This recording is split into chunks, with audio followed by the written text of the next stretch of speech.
war lagu farxo ayaa ka soo yeeray Soomaalida ku nool dalka Kenya gaar ahaan gobolka Waqooyi Bari ee loo yaqaan NFD kadib markii shiray isugu yimaadeen odayaasha waxgaradka aqoon-yahanada siyaasiyiinta iyo salaadiinta Soomaaliyeed ee halkaas ku nool shirkaasi oo ay ka soo saareen war saxaafadeed dhowr qodob ka kooban oo ugu muhiimsan in ay ka go'ayaan dawladda Kenya sidoo kalena ay noqonayaan maamul gooni isu taag ah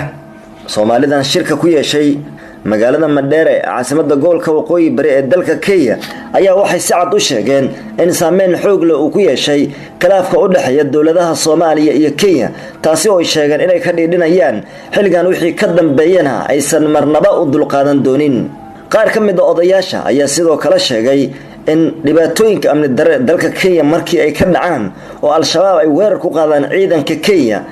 ciidamada Kenya badalkoodna ay dhibaato u geystaan dadka Soomaalida ee halkaas ku nool waxa sidoo kale ay sheegeen in ay ka maqan tahay xuquuq aad u fara badan oo dhinaca dawladda Kenya sidoo kalena ay diyaar u yihiin haatan wixii ka dambeeya in ay ka madax banaanadaan maamulka dawladda Kenya ayay ugu baaqeen qorshahan iminka ay ku dhaqaaqeen in aysan walaac ka muujin sidoo kalena ay u arkeen mid dhibaato ay ugu geysanayaan maamulka dawladda Kenya odayaasha ayaa war saxaafadoodkooda ku xusay in dawladda Soomaaliya iyo dawladda Kenya arinta u dhaxaysa marnaba aysan ku dhaxmilmi doonin maamulkoodana uu noqonayo mid ka armiya danaha Soomaalida ku nool NFD